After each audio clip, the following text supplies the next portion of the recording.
చాలా కీలకమైన సమయం మీది, ఎందుకంటే చాలా తక్కువ టైంలో లీస్ట్లో మీరు వచ్చారు. ఎస్. సో ఎలా జరుగుతుంది మీ ప్రజా సమీకరణాల ప్రకారంగా, రాజకీయ పరిస్థితుల ప్రకారంగా ఎలా ముందుకు వెళ్తున్నారు? ఇవేంటంటే మనకి చాలామంది నాయకులు ఉన్నారు. మీరు చూస్తే ఏ పార్టీకి లేనంత ఇన్ఫ్రాస్ట్రక్చర్ ఉంది మనకి. అంటే నీకు బూత్ కమిటీస్ తోటి పోల్చుకుంటే మనకున్నటువంటి బూత్ కమిటీస్ ఏ పార్టీకి లేవు. అది నేను గంటపదంగా చెప్పగలుగుతాను. ఓకే. వీళ్ళందరినీ ఒక తాటిపైకి తీసుకొచ్చి చేయాలి. కొద్దిగా ఇప్పుడు అధికారం మార్పు జరిగింది కాబట్టి కొద్దిగా సైలెంట్గా మొన్నటి వరకు ఒక 6 నెలలైనా సైలెంట్గా ఉండాలనే కాన్సెప్ట్ తోటి సైలెంట్గా ఉన్నారు.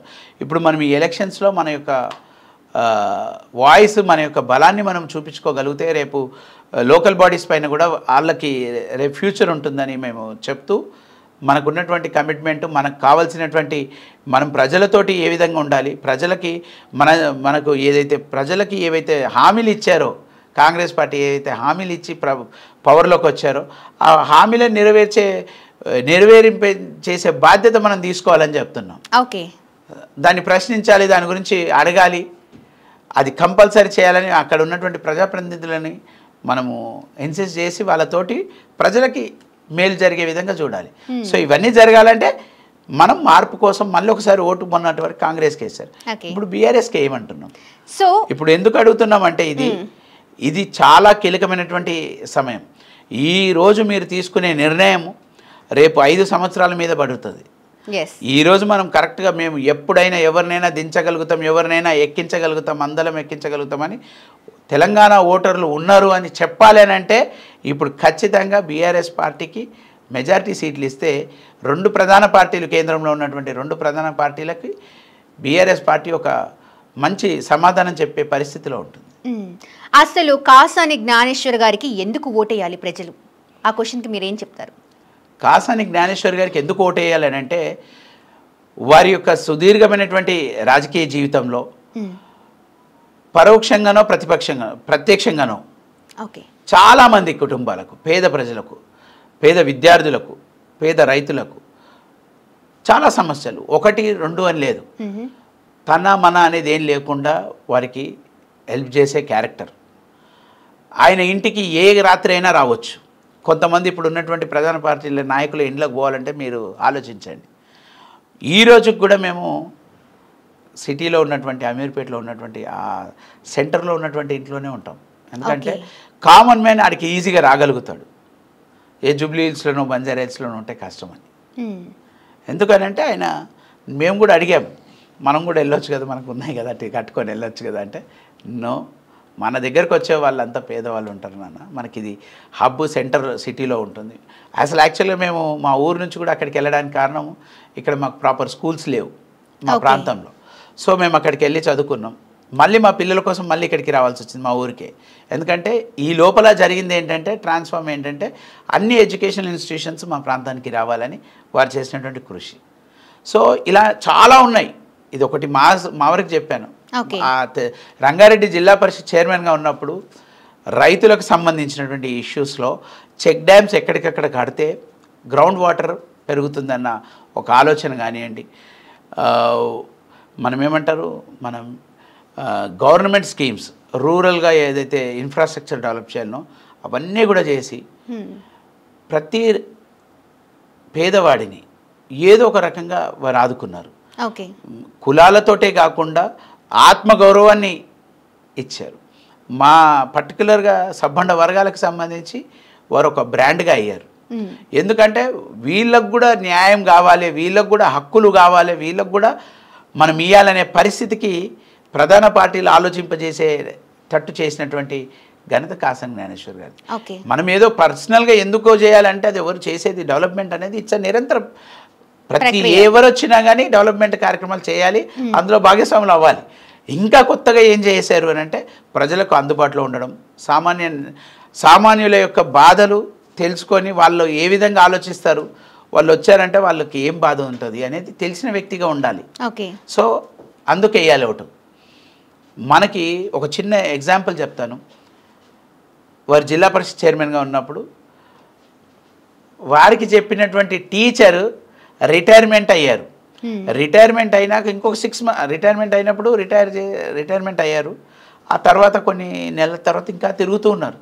ఎందుకో వెళ్ళేటప్పుడు లాబీలో కలిసారు. ఏంటి అని అంటే ఇట్లా రిటైర్మెంట్ అయింది కానీ నాకు పెన్షన్ కానీ అవి రాలేదు, దానికోసమనే తిరుగుతున్నాను.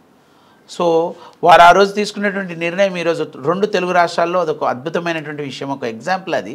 అప్పటి వరకు ఏంటంటే ఏ రోజైతే రిటైర్ అవుతారో టీచర్స్, ఆ రిటైర్మెంట్ ప్రోగ్రామ్ రోజునే వారికి అన్ని స్కీమ్స్, వాళ్ళకి రావాల్సినటువంటి pensions, everything full and final settlement చేసే విధంగా వాళ్ళు తీసుకున్నటువంటి కార్యాచరణ.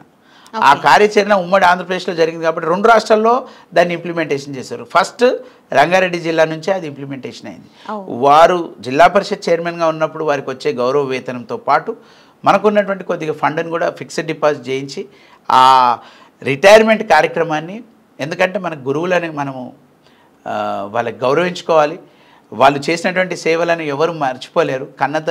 తల్లిదండ్రుల తర్వాత ఉండేది గురువే కాబట్టి ఆ గురువుకి మనం రెస్పెక్ట్ ఇవ్వాలన్న ఒక ఆలోచనతోటి ఆ యొక్క రిటైర్మెంట్ ప్రోగ్రాం ఈ రోజు కూడా వారు ఇచ్చినటువంటి ఆ ఫండ్ తోటి, ఆ ఫండ్లో నుంచి వచ్చినటువంటి ఇంట్రెస్ట్ అమౌంట్ తోటి ప్రతి మంత్ ఎండ్కి ఆ మంత్లో రిటైర్ అయిన టీచర్స్ అందరికీ కూడా ఫెలిసిటేషన్ చేయడం, అదే రోజున వాళ్ళకి పెన్షన్స్కి సంబంధించినటువంటి ఎవ్రీ అకౌంట్ క్లియర్ చేసి వాళ్ళకి ఆ రోజు ఇచ్చేస్తే ఆ రోజు తర్వాత మళ్ళీ వాళ్ళు తిరగాల్సిన అవసరం ఉండదు.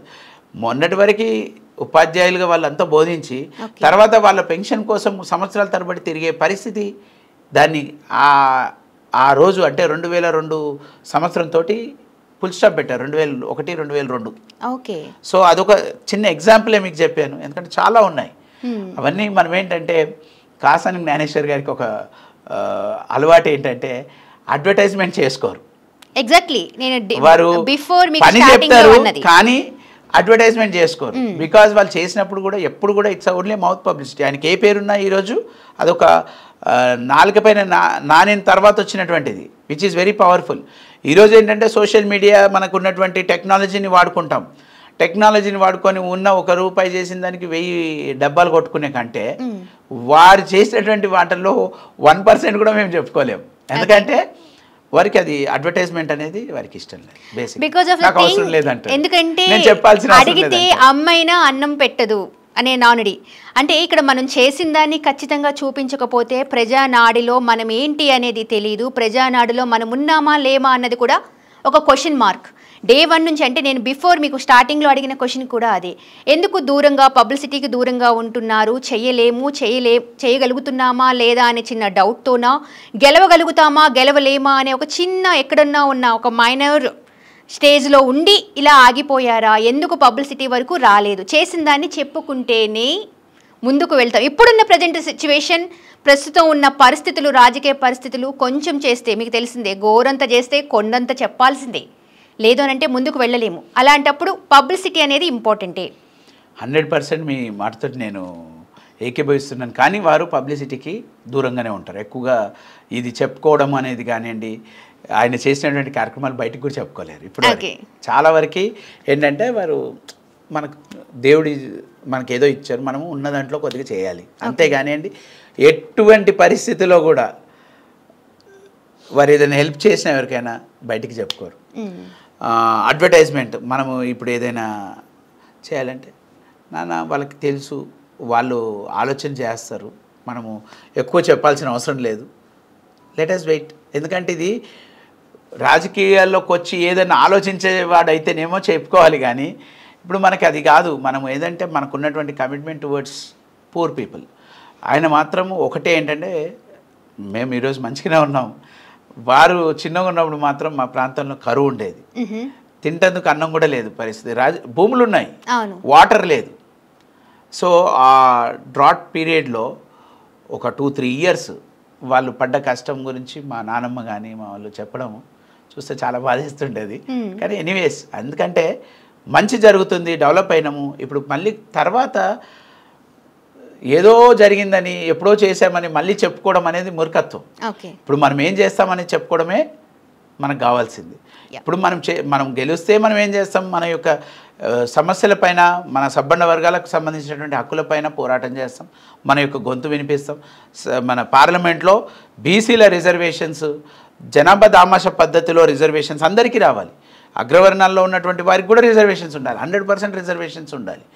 ఎవరి జనాభా ఎంత ఉంటే అంత రిజర్వేషన్ ఉండాలని వారి యొక్క ఆలోచన. దానికి తగ్గట్టుగానే వారు ఆ ఆలోచనతోటి కూడా అప్పట్లో పార్టీ కూడా ఆలోచన చేశారు.